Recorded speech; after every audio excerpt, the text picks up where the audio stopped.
امریکہ میں ایک مسلمان کسی دفتر میں کام کرتا تھا، نوجوان آدمی تھا۔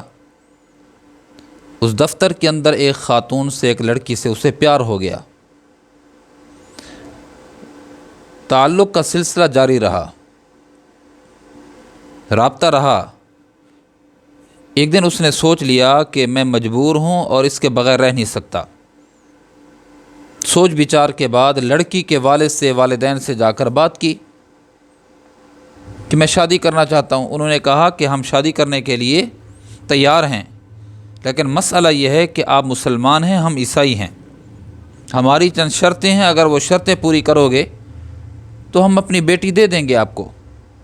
شرطیں کیا ہیں؟ شرطیں یہی ہیں کہ آپ اپنے ملک نہیں جاؤ گے، یہاں رہو گے ہمیشہ۔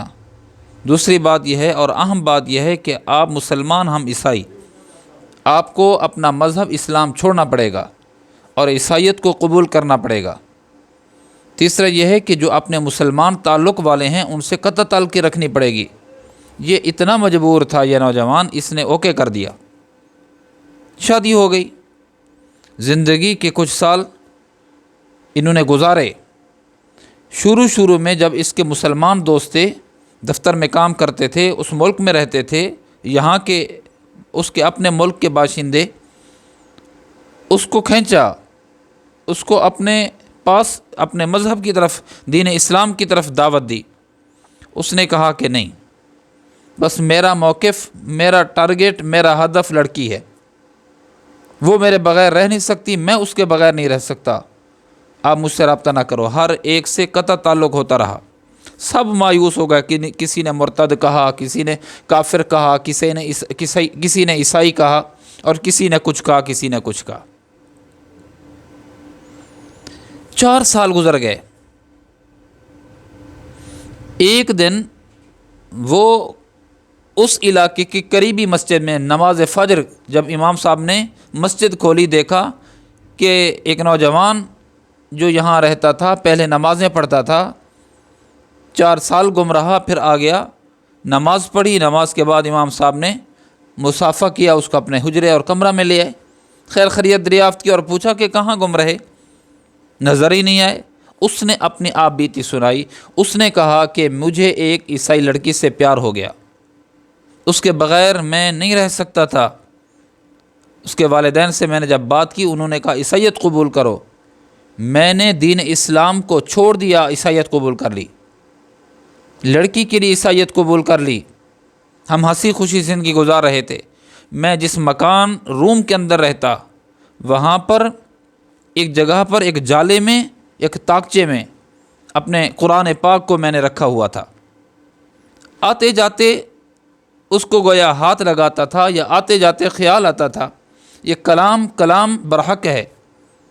مسلمان جتنی بھی گیا گزرا ہو، جو محبت الہی ہے آخر سنبھال لیتی ہے۔ جتنا بھی گیا گزرا ہو، یہ آتے جاتے کہتا ہے کہ میں دل میں خیال آتا تھا یہ کلام برحق ہے۔ ایک دن میں نے آتے یا جاتے ہوئے محسوس کیا کہ وہاں پر یہ قرآن پاک نہیں رکھا ہوا۔ میں نے اپنے اہلیہ سے پوچھا، اس نے کہا کہ میں نے فضول چیزیں صفائی کی، گھر کی فضول چیزیں جو تھیں وہ میں نے کچرے میں ڈال دی ہیں۔ اس نے کہا وہاں کتاب رکھی ہوئی تھی، کہا کتاب بھی کچرے میں ہے۔ یہ گیا، بڑے اعزاز کے ساتھ، عزت کے ساتھ اس کتاب کو اٹھایا، سینے سے لگایا اور آ کر تاکچے میں رکھ دیا۔ لڑکی نے جب دیکھا تو سمجھ تو نہیں آتی تھی اس کو، تاہم یہ محسوس کر لیا کہ یہ زبان انگریزی نہیں ہے، عربی ہے۔ اس کے دل میں آ گیا کہ یہ تو ہو سکتا ہے کہ یہ مسلمانوں کا کوئی کلام ہو، کوئی خط ہو۔ پوچھا کہ یہ کیا ہے؟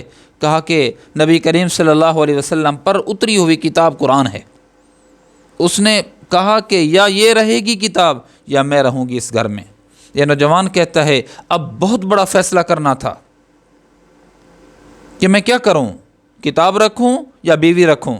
میرے دل نے کہا، میرے ضمیر نے کہا قرآن کچرے میں ڈالنے کے قابل نہیں ہے، قرآن دور بھگانے کے قابل نہیں ہے، قرآن اس گھر سے باہر نکالنے کے قابل نہیں ہے۔ اس کو تو سینے سے لگایا جائے، اس کو تو سینے کے اندر محفوظ کیا جائے، دل اور دماغ سے، دل اور دماغ میں اس کے عطر سے، اس کے نور سے منور اور معطر کیا جائے۔ کہتا ہے کہ میں نے فیصلہ کیا اور طلاق دے دی اس کو کہ تجھے نہیں رکھوں گا، اس کتاب کلام الہی کو باہر نہیں نکالوں گا۔ کہتا ہے کہ بس وہ رات میں نے یہ فیصلہ کیا، پھر میں نے کلمہ پڑھا، کلمہ پڑھنے کے بعد آج پہلی نماز ہے، میں اسلام کے اندر آ گیا ہوں، اور آ کر میں آپ کے سامنے بھی گواہی دیتا ہوں اس بات کی کہ میں پکا سچا مسلمان ہو گیا ہوں۔ تو میرے پیارے مومن، جتنی بھی گیا گزرا ہو، لیکن اللہ کی محبت، اللہ کے دین کی محبت، اللہ کے نبی کی محبت بہرحال اس کے دل میں ہوتی ہے، جتنا بھی گناہ گار ہو، جتنا بھی گیا گزرا ہو۔ اللہ کی محبت ہر موقع پر، ہر مقام پر سنبھال لیتی ہے، لیکن بندہ کم از کم رجوع کرتا رہے، اللہ سے مانگتا رہے۔ وہ تو مرتد ہو گیا تھا، اس کے دل کے اندر محبت الہی تھی۔ میں اور آپ، اللہ نہ کرے ہم تو مسلمان ہیں، کمیاں کوتاہیاں ہو جاتی ہیں، پھر بندہ نزدیک آ جائے، پھر اگر توبہ ٹوٹتی ہے پھر کوشش کرے، توبہ کرے، پھر ٹوٹتی ہے پھر توبہ کر لے، اللہ رب العزت کے رابطے میں رہے، اللہ کو چھوڑے نہیں۔ اس کا فائدہ یہی ہوگا، محبت الہی آخر تو سنبھال لیتی ہے۔